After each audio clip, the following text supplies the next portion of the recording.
మార్చేసింది. మోషే గారికి నువ్వు ప్రజలను పరిశుద్ధపరచుకో అంటాడు. చెప్పండి, అందరిని ఏమంటాడు? మోషేతో దేవుడు ప్రజలను పరిశుద్ధపరచుకో అంటాడు. చెప్పిండా? ఎన్ని మాటలు చెప్పిండు? గంట ప్రసంగం చెప్పిండు యెహోవా దేవుడు? ఒక మాట అన్నాడు. ఏమన్నాడు? నువ్వు ప్రజలను పరిశుద్ధపరచుకో అన్నాడు. ఈయన వచ్చాడు, ఈయన మోషే వచ్చాడు, ఈయన మైక్ పట్టుకొని ఒక ప్రసంగం చేస్తున్నాడు. రే, ఇంకా దేవుడు కాదు మాట్లాడేది. మోషేకి ఒక మాట ఇచ్చాడు, ఒక పదం ఇచ్చాడు అంతే. ప్రజలను పరిశుద్ధపరచుకో, మీ వస్త్రాలు ఉతుక్కోండి, మీరు తలంటు స్నానం చేయండి, మీరు స్త్రీలు పురుషులు ఈ 3 రోజులు ఒకరినొకరు కలుసుకోకూడదు, అంటూ కలిగినటువంటి స్త్రీలు ఆ పర్వతం దగ్గరికి రాగాకండి. ఇవన్నీ దేవుడు చెప్పిండా మోషేకి? మోషేనే ఎక్స్ప్లెయిన్ చేస్తున్నాడా? చెప్పాలి. మోషే. అది గుర్తుపెట్టుకోండి. ఒక ప్రసంగం దేవుడి కానించి వస్తే ఒక పదం ఇస్తాడు, ఆ ప్రసంగాన్ని తయారు చేసింది ఎవరు తెలుసా? మోషే. దేవుడు అన్ని విషయాలు తీసుకొని వచ్చి చెప్పడు. దైవజనుడికి ఒక పాయింట్ ఇస్తే ఆ పాయింట్ ద్వారా ఇప్పుడు అన్ని వచ్చి ఇదిగో మీరు ఇట్లా ఉంటున్నారు, మీరు ఇట్లా ఉంటారు. దేవుడు పరిశుద్ధపరిచే అంశాలన్నీ ఎలా పరిశుద్ధపరచుకోవాలో ఆ ప్రసంగం, ఆ ఉపదేశం ద్వారా ప్రజలంతా శుద్ధి చేయబడ్డారు. హల్లెలూయా. చూద్దాం. కీర్తనల గ్రంథము 103వ అధ్యాయము. కీర్తనల గ్రంథము 103వ అధ్యాయము 6-7 వచ్చిన. కీర్తనల గ్రంథము 103వ అధ్యాయము. కీర్తనల గ్రంథము 103వ అధ్యాయము 6-7 వచ్చిన. యెహోవా నీతి క్రియలను జరిగించుచు బాధింపబడు వారందరికీ న్యాయము తీర్చును. ఆయన మోషేకు తన మార్గములను తెలియజేసెను, ఇజ్రాయేలు వంశస్థులకు తన క్రియలను కనపరిచెను. ఆమేన్. మీకు చెబుతున్నా, చాలా జాగ్రత్తగా వినండి. ప్రియదేవుని బిడ్డలారా, మీరు గనక దేవుడితో గనక ఆయన సహవాసంలో గనక ఉండకపోతే, ఆయన సన్నిధిలో ఉండకపోతే, మీరు మందిరానికి రాకపోతే, ఆయనతో అన్యోన్య సహవాసం చేయకపోతే, మీ రేపొద్దున పరిశుద్ధ మార్గాలు, నీతి మార్గాలు, యథార్థమైన మార్గము, ఇరుకు మార్గం మీకు కనపడదు. మీకు మార్గం కనపడాలంటే చెప్తున్నా, మోషేకి చెప్తున్నాడు. మోషేకి ఏం చూపించాడంట దేవుడు? తన యొక్క మార్గములను తెలియజేసెను. మార్గం తెలియకపోతే ఏ పాస్టర్ అని కింద పడిపోతాడు. కేఏ పాల్ లాంటి పెద్ద పాస్టర్ గారు కింద పడిపోవడానికి కారణం ఏంటంటే, ఆయన ఎప్పుడైతే రాజకీయాల్లోకి పోయాడో అప్పుడు మార్గం కనుమరుగైపోయింది. మార్గం ఎప్పుడైతే కనుమరుగైపోయిందో అప్పుడు ఆయన కింద పడిపోయాడా, పైకి లేచాడా? కింద పడిపోయాడు. ఇప్పుడు ఇక్కడున్న పాస్టర్లందరూ కూడా, ఇక్కడున్న ప్రతి పాస్టర్కి ఏం కనపడాలి? మార్గం కనపడాలి. మార్గం కనపడితేనే ముందుకెళ్తాం. మార్గం కనపడకపోతే ఏమైపోద్దో తెలుసా? పరిచర్య ఆగిపోద్ది, సంఘం కూలిపోద్ది. మార్గాలు తెలియచేయి ప్రభువా అని మనం ఏం చేయాలి? బ్రతిమిలాడాలి, బ్రతిమిలాడాలి, బ్రతిమిలాడాలి, బ్రతిమిలాడాలి, బ్రతిమిలాడాలి. ఎప్పుడు మనకి మార్గాలు చూపిస్తాడు? 6వ వచనం చూడండి. 6వ వచనం చూడండి. యెహోవా నీతి క్రియలు జరిగించుచు బాధింపబడు వారికి న్యాయము తీర్చును. నీతి ఎక్కడైతే నీతి కలిగి జీవిస్తూ ఉంటామో, ప్రభువా ఇదిగో అయ్యా ప్రభువా నేను బాధించబడుతున్నాను, అన్యాయస్తులు నన్ను బాధపరుస్తున్నాను, నేను ఎవరికి అన్యాయం చేయలేదు అని ఎప్పుడైతే నువ్వు అన్యాయాన్ని అనుభవిస్తూ న్యాయం కలిగి జీవిస్తావో, నీతి న్యాయములు కలిగి నువ్వు జీవిస్తావో, దేవుడు నీకు మార్గములు చూపించునుగాక. దేవుడు నీకు మార్గములు చూపించును గాక. ఈ పాస్టర్ యేసుప్రభు వారు నమ్ముకున్నాడు. యేసుప్రభు వారు నమ్ముకున్నాక ఎవరికైనా చేతబడి చేయిస్తాడా? చేయించడు. ఎవరికైనా కీడు జరిగిస్తాడా? చేయనీయుడు. ఎవరికైనా నష్టం కలిగిస్తాడా?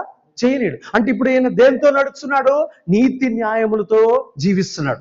నీతి న్యాయములు జరిగించు ప్రతి వానికి దేవుడు ఏం చూపిస్తాడు? తన మార్గములు చూపించును గాక. నీతి న్యాయాలలో నుంచి శక్తి బయటకు వచ్చును గాక. మనమే దొంగ కరెంట్ వేసుకున్నాం అనుకో, మనమే చర్చికి దొంగ కరెంట్ లాగినాం అనుకో, ఈ చర్చి 10 సంవత్సరాల తర్వాత ఉంటుందా? ఏం లేదు. ఈ చర్చిలో నీతి న్యాయము లేదు. కాబట్టి ఆ సంఘంలోనికి దేవుని మార్గాలు తెరవబడతాయా? బాప్తిసాలు ఇవ్వగలుగుతామా? ఇతరులను రక్షించగలుగుతామా? రక్షించలేము. కాబట్టి మనం ఏం పాటించాలో తెలుసా? నీతి న్యాయము ఎప్పుడైతే మనం పాటిస్తుంటామో దాంట్లో నుంచి నీకు ఒక శక్తి కనబడును గాక, శక్తి నీ దగ్గరకు వచ్చును గాక. ఆ శక్తి పేరే ఆ యొక్క ఇరుకు మార్గంలో నడిచేటటువంటి మార్గము. ఆ ద్వారము నీకు కనబడును గాక, ఆ ద్వారము నువ్వు చేరుకునేదవు గాక, ఆ ద్వారములో నుంచి నువ్వు పరలోకం ప్రవేశించదవు గాక, ఆ ద్వారంలో నుంచి నువ్వు పరలోకము ప్రవేశించదవు గాక. కాబట్టి మోషేకి ఏం చూపించాడు? తన మార్గంలో చూపించాడు. అది వరకు ఉన్న పాస్టర్లు ఎవరికి కూడా మార్గాలు కనపడలా. కాబట్టి వాళ్ళు మధ్యలో ఏమైపోయారు? ఏలియా ఉన్నాడండి. ఏలియా ఉన్నాడు. ఎక్కడ దాకా? ఆ బయలు ప్రవక్తలను ఎంతమందిని? 450 మందిని. ఇంకొకళ్ళు ఎవరో ఆషేరా దైవాలని ఒక 400 మంది. మొత్తం ఎంతమంది నరుకుతాడు? 450 మందిని. మొత్తం ఆయన ఎంతమంది చంపిండు తెలుసా? ఇంకొక 2 సార్లు అగ్నిని తిప్పి ఇంకొక 100 మందిని చంపుతాడు. మొత్తం 950 మందిని మర్డర్ చేసిన తర్వాత ఇది ఏమైపోయింది? అది ఎప్పుడైతే అలాంటి రెబల్ పరిచయం చేశాడో యెజెబెలు సైన్యాన్ని పంపించి ఇంకా చంపడానికి పంపించినప్పుడు ఇంక మార్గం కనపడతలా. ఇప్పుడు మొరపెడుతున్నాడు, ఇక నేను చచ్చిపోతాను, ఇంక దండం పెడతాను, వల్ల కాదు, నేను సేవ చేయలేనంటే అప్పుడు దేవుడు నేను సేవ చెయ్యలేను అన్నప్పుడు అగ్నిరథాన్ని పంపిస్తాడు. మన నోటితో మనం అనొచ్చా? నేను సేవ చెయ్యలేను అనొచ్చా? అనొచ్చా? చెప్పు, నోరు తెరు. కేజీలు తింటావు, నోరు తెరు. అనొచ్చా? అనకూడదు. అంటే ఏమైంది? సేవ ఆగిపోద్ది. అప్పుడు ఏమంటాడు తెలుసా? నువ్వు పోయి నీకు మారుగా వంశీ కుమారుడైనా ఎలీషాను అభిషేకించుకో అని చెప్పాడు. అంటే ఇప్పుడు తన నోటితో తానేమన్నాడు? తన నోటితో నేను ఈ సేవ చేయలేను. దానివల్ల నష్టం. ఇప్పుడు చూడండి, ఫస్ట్ మీకు బైబిల్లో ఫస్ట్ దర్శనం ఎవరికి వస్తుందో తెలుసా? అరే బాబు పేతురు, ఈ వస్త్రపు చెంగులో ఉన్న జంతువులన్నిటినీ, దుప్పట్లో ఉన్నటిని కొట్టుకొని చంపుకొని తినంటాడు. ఈయన ఏమంటాడు? 3 సార్లు వస్తుంది ఆ దుప్పటి. ఏమంటాడు? నేను తినను. దేవుడితో అంటున్నాడు మనోడు. ఏమంటున్నాడు? నేను తినను. అప్పుడు ఈ పరిచర్య ఎవరికి పోయిందో తెలుసా? అపోస్తులుడైన పౌలుకు పోయింది. ఫస్ట్ ఎవరికి అడిగి వచ్చింది ఆ దర్శనం? పేతురు కాడికి వచ్చింది. తర్వాత ఇప్పుడు ఎవరికి అడిగిపోయింది? పౌలు కాడికి పోయింది. పౌలు కాడికి పోయేటట్టు చేసింది పేతురా, దేవుడా? పేతురే. అర్థమైందా? కొంతమంది పాస్టర్లు అంటారు, నేను సువార్త కాదండి, నేను పాస్టర్ అండి అంటారు. అరే, సువార్త ద్వారానే నువ్వే మూసుకుంటున్నావు తెలుసా? నేను రియల్గా చెప్తాను. నేను 5 పరిచర్యలు చేస్తాను అన్న. ఈ రోజు నేను మీ ఊరికి వచ్చినా కదా, నేను కాపరిగా వచ్చినా సువార్తకుడికి వచ్చినా? సువార్త. Very good. నేను బైబిల్ కాలేజీ పెడతాను ఈ సంవత్సరం. దాని అర్థం ఏంది? ఉపదేశకుడా, అపోస్తులుడా? ఉపదేశకుడు. Very good. తర్వాత నేను పలానా వ్యక్తి చనిపోబోతున్నాడు, పలానా ఆమెకి పలానా ఆడపిల్ల పుట్టబోతుంది, అబ్బాయి పుట్టబోతుంది అని ముందే చెబుతున్నాను. అదేంటిది? ప్రవక్త. అసలు ఏ ఏరియాలో మందిరాలు లేవో ఆ ఏరియాలో నేను మందిరం కడుతున్నా. దాంట్లో నేను ఎవరిని? అపోస్తులుడిని. కొలస్సీలోకి పోయాడు పౌలు గారు. కొలస్సీలో మందిరం ఉందా? లేదు. ఏం చేశాడు? మందిరాన్ని స్థాపించాడు. అంటే ఆయన ఎవరు? అపోస్తులుడు. ఇంకెక్కడికి వెళ్ళాడు? ఎఫెస్సుకి వెళ్ళాడు, కొరింథీకి వెళ్ళాడు, మాసిదోనియాకి వెళ్ళాడు, రోమ్కి వెళ్ళాడు. ఎక్కడికెక్కడికైతే వెళ్ళాడో అక్కడక్కడ సంఘాలు స్థాపించిన వాడిని ఏమంటాడు? అపోస్తులుడు. ఇప్పుడు ఈ పేరు పెట్టి పిలిచిన దేవుడు, పిలిచిన ప్రతి ఒక్క సేవకుడికి 5 వరాలు ఉన్నాయి. కానీ వాళ్ళంతటా వాళ్ళు నోటితో ఏమంటున్నారు?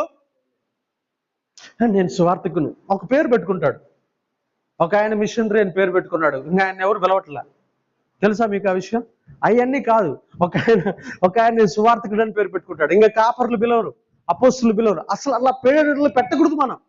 మనం ఎవరమంటే 5-fold మినిస్ట్రీ చేసే వాళ్ళం. మనకి పలానా లిమిట్స్ అనేవి లేవు. అన్ని కోణాల్లో మనం వాడబడదాము గాక. 5 రకాల పరిచర్యలు మనం భూమి మీద చేసేదము గాక. ప్రతి పరిచర్యలో మనం బలంగా వాడబడదాము గాక. నేను రోజు ప్రార్థన చేస్తా, ప్రభువా నన్ను సువార్తికుడిగా వాడుకో, అపోస్తులుడిగా వాడుకో, ప్రవక్తగా వాడుకో, తర్వాత ఉపదేశకుడిగా వాడుకో,